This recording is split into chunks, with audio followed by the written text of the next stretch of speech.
Estas férias leve o observador no bolso.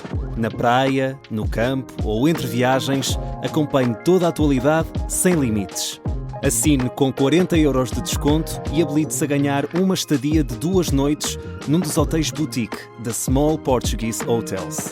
Este verão, desligue da rotina, não da informação. Assine em observador.pt. São 2h em ponto.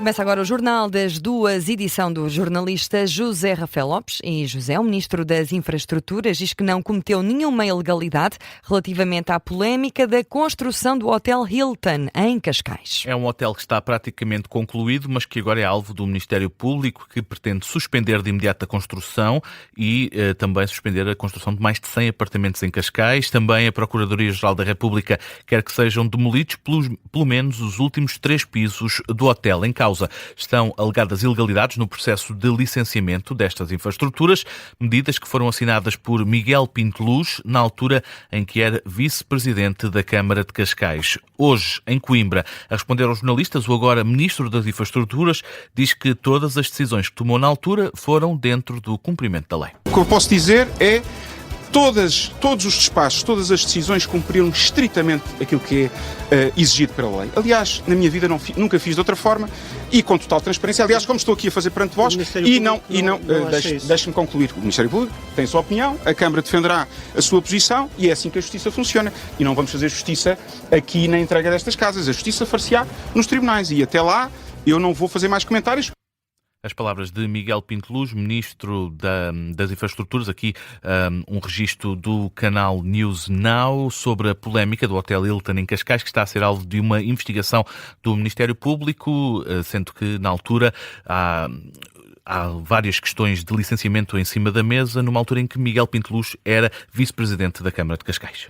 Já o Ministro da Educação pede esclarecimentos ao antigo presidente do Júri Nacional de Exames sobre os alegados riscos da digitalização dos exames nacionais. Fernando Alexandre foi ouvido esta manhã no Parlamento sobre a polémica da correção e classificação dos exames do secundário. Paula Santos, do PCP, acusou o ministro Fernando Alexandre de ignorar os avisos deixados por Luís Duque de Almeida, o antigo presidente do Júri Nacional de Exames, sobre a digitalização das provas.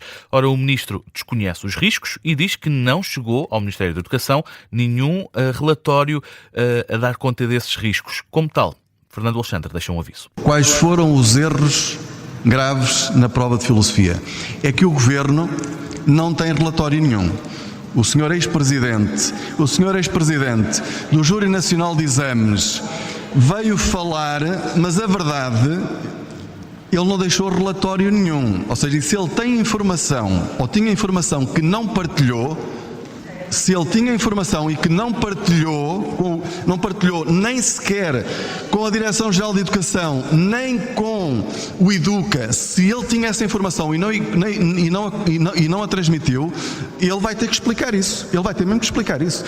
Aviso deixado ao antigo presidente do Júri Nacional de Exames. Nesta audição que decorreu no Parlamento, Fernando Alexandre defendeu as reformas no Ministério da Educação e garantiu que, depois de ouvir várias entidades, vai manter o processo de correção. Na segunda fase dos exames, Fernando Alexandre diz que há condições para que corra melhor desta vez. Muitas das correções que foram feitas no processo e muitas melhorias que foram feitas no processo da primeira fase estarão implementadas na segunda fase, o que nos dá a segurança de que a segunda fase poderá decorrer, de facto, com muito maior normalidade. Já sobre os pedidos de reapreciação das provas, Chega e PCP pedem que o Governo isente os alunos e as famílias do pagamento da taxa de 25€. Fernando Alexandre descarta a hipótese. Revelou ainda que já foram distribuídos cerca de 227 mil exames nacionais do 11º e do 12º ano, num universo de quase 300 mil provas. Faltam apenas cerca de 60 mil. E antes de Fernando Alexandre, foi o presidente do Conselho Diretivo do Educa a ser ouvido.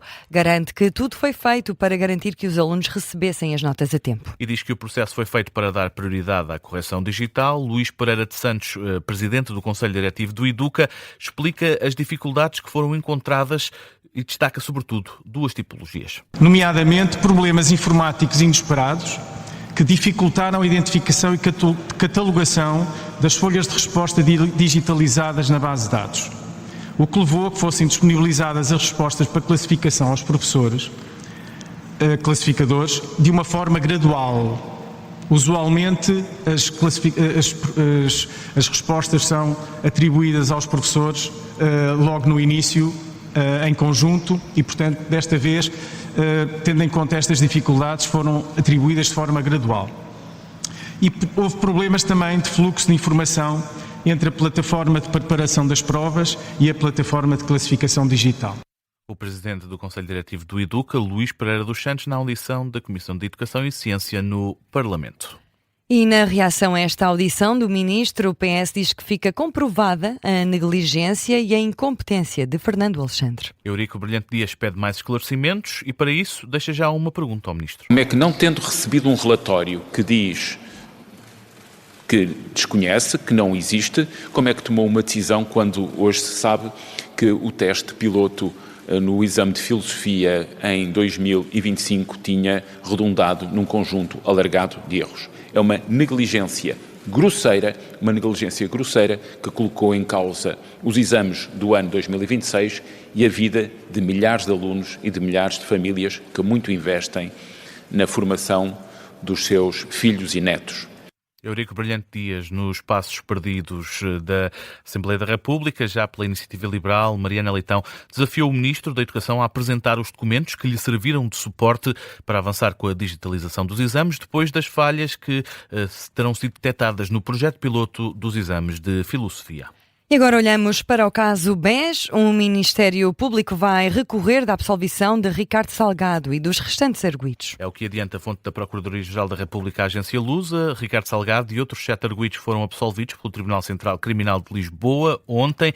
Eram acusados de corromper o então vice-presidente do Banco do Brasil através do pagamento de 1.600.000 euros para que a instituição financiasse em 175 milhões de euros o Banco Português, que acabou por falir em 2014. A lei do antigo banqueiro são arguidos neste processo o então diretor do BES Madeira, João Alexandre Silva, e o ex-funcionário de uma filial do GES no Dubai, Humberto Coelho, bem como 2 antigos colaboradores do grupo, os advogados Miguel Freitas e a advogada Sofia Freitas, e as sociedades de advogados que representam. Em causa estavam crimes de corrupção ativa, com prejuízo no comércio internacional, corrupção passiva no setor privado e branqueamento. E no Médio Oriente arrancaram negociações entre as autoridades iranianas e os mediadores do Paquistão.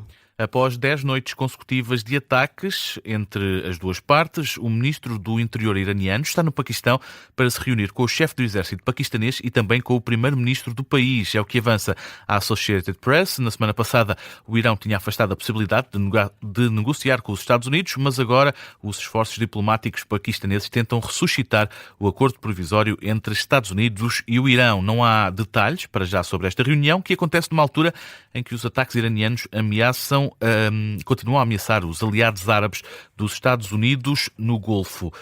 Ataques iranianos já identificados que danificaram as infraestruturas energéticas do Kuwait, é o que avança a Al Jazeera.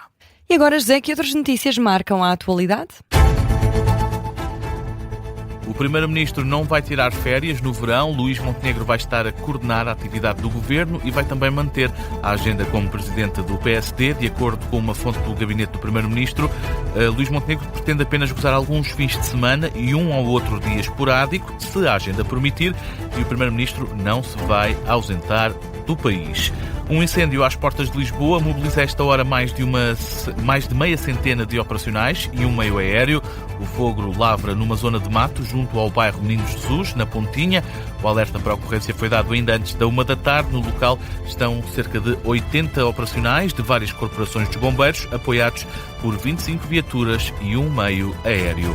Donald Trump pode impor novas tarifas globais esta semana. A informação é dada pelo Financial Times. O jornal diz que o presidente dos Estados Unidos está a ponderar a medida, uma vez que se aproxima o fim do prazo das tarifas globais de 10% impostas por Washington. Estas novas tarifas devem manter-se equivalentes aos 10% em vigor, mas a administração Trump está a avaliar se existe a possibilidade de as aumentar. E assim que fechamos o Jornal das 2 da tarde, edição de José Rafael Lopes. Já a seguir temos em 40 minutos.